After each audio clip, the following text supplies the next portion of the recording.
అందరికీ నమస్కారం అండి. వేదిక మీద ఉన్న వాళ్ళకి పెద్దలకి, వేదిక కింద ఉన్న పెద్ద వాళ్ళందరికీ కూడా నమస్కారం. Thank you so much Rakesh for inviting here. Firstly cinema కంటే ముందు చెప్పాల్సింది, నేను జబర్దస్త్ కంటే ముందు మ్యాజిక్ షోస్ చేసేటప్పుడు రాకేష్ నాది అప్పటి నుంచి జర్నీ మాట. నేను మ్యాజిక్ షో చేసేటప్పుడు బర్త్డే పార్టీకి తను వచ్చి మిమిక్రీను వెంట్రలాక్టిజం చేసేవాడు. సో అక్కడి నుంచి పరిచయం. సో అక్కడి నుంచి తన కెరియర్ ఫైట్ చేసుకుంటూ వచ్చి జబర్దస్త్లోని ఒక టీంలోని కంటెస్టెంట్గా జాయిన్ అయ్యి, తర్వాత టీమ్ లీడర్ అయ్యి, తర్వాత ఇప్పుడు ఒక సినిమా ప్రొడ్యూస్ చేసి ఒక సినిమా రిలీజ్ చేస్తారంటే మామూలు విషయం కాదు. It's an inspiring journey Rakesh. All the very best and God bless you. అంటే జబర్దస్త్ చేస్తున్న సేపు బాగానే ఉంది. రాకేష్ లైఫ్లోకి ఒక లక్ష్మీదేవి వచ్చింది, సుజాత సినిమా తీశాడు. ఇప్పుడు ఇంకో లక్ష్మీదేవి వచ్చింది, సినిమా రిలీజ్ చేస్తున్నాడు.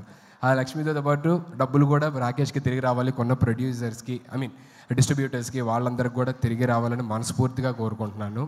ఎందుకంటే తన కష్టాన్ని దగ్గరలో ఉంచి ఇక్కడున్న జబర్దస్త్ నుంచి వచ్చిన ప్రతి ఒక్కరు కూడా ఎంత కష్టపడ్డారు, ఎక్కడి నుంచి వచ్చారు అనేది తెలుసు. So I really look up to you, Rakesh. Thank you so much once again for having me here, and all the very best and God bless you to the whole team. రేపు సినిమాని థియేటర్స్లో తప్పకుండా చూసి నచ్చితే 10 మందికి చెప్తారని మనస్ఫూర్తిగా కోరుకుంటున్నాను. And once again thank you so much sir. ఏమైనా తప్పులు మాట్లాడుంటే క్షమించండి. థ్యాంక్ యూ సో మచ్ అన్న. నీ నోట్ నుంచి వచ్చే ఏ మాట అయినా ఆనిముత్యం అన్న, మస్తు మాట్లాడుతావు నువ్వు. అయితే ఇక్కడికి వచ్చిన వాళ్ళ దాంట్లో చాలా మందికి ఒక డౌట్ ఉన్నదట. నన్ను ముందుగానే అడగమని చెప్పారు నీ ఫోటో ఇక్కడ రాగానే. మరి నేను ఒక ప్రశ్న అడుగుదాం అనుకుంటున్నాను, దానికి సమాధానం చెప్తావా? అమ్మో, ఏదో ప్రీ రిలీజ్ ఈవెంట్ అన్నారు, నాకు అసలు మైక్ పట్టుకుంటే టెన్షన్, ఇప్పుడేమో క్వశ్చన్లు అంటున్నారు. సరే అడుగమ్మా. కానీ ఏ మాట కమాట అన్న, ఇందాక అన్నావు కదా బిడ్డ, నన్ను ఇందాకేమన్నావు మళ్ళీ ఒక్కసారి అన్న. రాకేష్ లైఫ్లో ఒక లక్ష్మీదేవి వచ్చింది, మంచిగా సినిమా తీశాడు. ఇప్పుడు ఇంకో లక్ష్మీదేవి వచ్చింది, రిలీజ్ కూడా చేస్తున్నాడు. ఒక్కసారి అని ఇక అడగా, ఎందుకే పెళ్లి చేసుకోండి ఇన్నిసార్లు అడుగు. రాకేష్ లైఫ్లో ఒక లక్ష్మీదేవి వచ్చింది, సినిమా తీశాడు అని చెప్పానన్నా. నువ్వే లక్ష్మీదేవి, అందుకే చెప్పింది మాట. థ్యాంక్ యూ సో మచ్ అన్న.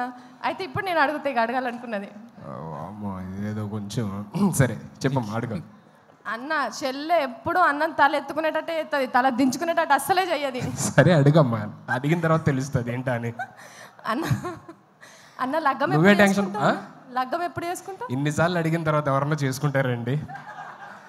ఒకసారి చెప్పు, రెండోసారి చెప్పు, మూడోసారి చెప్పు అంటే ఇన్నిసార్లు చూస్తున్న తర్వాత కూడా, లైవ్లో చూసిన తర్వాత కూడా ఆయనకున్న ఉత్సాహం మూడు అన్ని దొబ్బినాయి. బాబోయ్ నీ దగ్గర ఆన్సర్ చెప్పలేదు ఇంకా. లగ్గం ఎప్పుడు చేసుకుంటావు? అదే కళ్యాణం వచ్చినా అంతే ఆగదంటారు కదా. ఆగుతుంది అన్న, ఎందుకంటే కక్కోసి ఆపుకోవడానికి టాబ్లెట్లు ఉన్నాయి. కళ్యాణం ఎప్పుడు చేసుకుంటావు? ఏమో మా అందరూ ఇక్కడ ఉన్న పెద్దవాళ్ళు నిజంగా మొత్తం 2 తెలుగు రాష్ట్రాల గర్ల్స్ అందరూ వెయిట్ చేస్తున్నారు. అమెరికాలో, ఆస్ట్రేలియాలో అక్కడ కూడా వెయిట్ చేస్తున్నారా?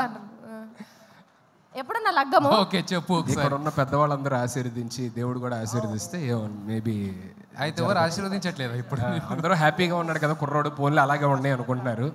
అర్థమవుతుంది, చూస్తుంటే అర్థం కావట్లా. పెళ్ళైన వాళ్ళందరూ కూడా పూజలు చేసేటోళ్ళకి అంతగానం ఆశీర్వదిస్తే నువ్వు ఎప్పటికీ పూజలు చేస్తావు కదా, నిన్ను ఎందుకన్నా ఆశీర్వదిస్తలేడు దేవుడు? అక్కడ చూడు, పెళ్ళైన వాళ్ళందరూ చూడు, వాళ్ళందరూ పోన్లే ఇలాగే బాగున్నాం, ఇలాగే హ్యాపీగా ఉండు అని చెప్పాను. ఏరి ఒక్కరిని చూపి అన్న, నువ్వు ఇట్లనే మంచిగున్నావు. ఒక్క నిమిషం వెంకన్న అడుగుదాం. అన్న ఈయన పెళ్లి చేసుకోనా లేదా? అంటే తాడిడిచిన ఎద్దు లెక్క మొత్తం రోడ్డు మీద తిరుగుతున్నాడు.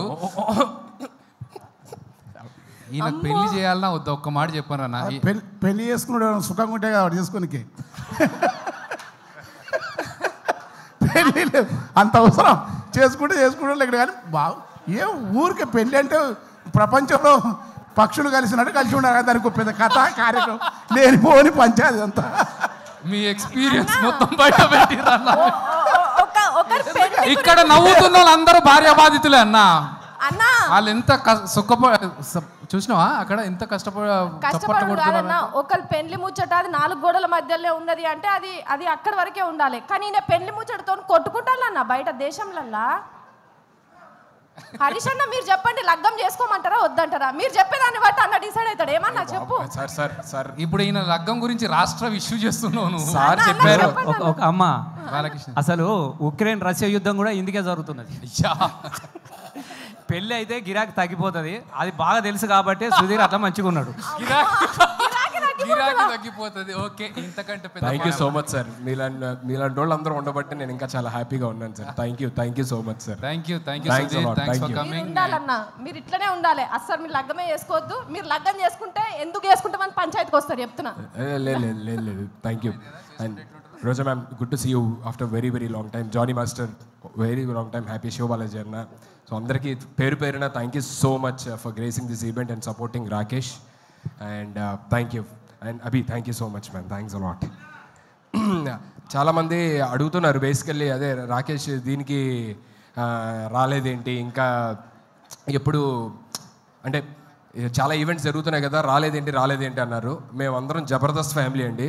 కొన్నిసార్లు సీన్ రెడీగా ఉందన్న, అయిపోయింది. సీన్ రెడీ అన్న. దయచేసి ఒక సీన్ చూసేద్దాం. హరీష్ రావు గారు, thank you so much sir. So you came all the way to support our family, Jabardasth family. Thank you so much. So అందరూ అడుగుతుంటారు బేసికల్లీ, రాకేష్ ఇన్ని ఈవెంట్లు జరుగుతున్నాయి కదా, రాలేదేంటి అని నాకు ఫోన్ చేశాడు అనమాట. అన్న ఇంకా రాలేదేంటి అని చెప్పని చాలామంది అడుగుతున్నారంటే, మేము అందరం జబర్దస్త్ ఫ్యామిలీ అండి. కొన్నిసార్లు రావడం లేట్ అవచ్చేమో కానీ రావడం మాత్రం పక్కా. So thank you. ఓకే, మా సుధీర్ యాంకరే కాబట్టి సుధీర్ స్టైల్లో ఉంటాడు. టీజర్ చెప్పేసి వెళ్ళావు అనుకో, సీన్ చెప్పేస్తాడు. సార్ సీన్ ట్రైలర్ నువ్వు చూస్తున్నా. పోయినావంటే రోజా మిక్కనే ఉన్నది. మళ్ళీ అదే తిరుపతి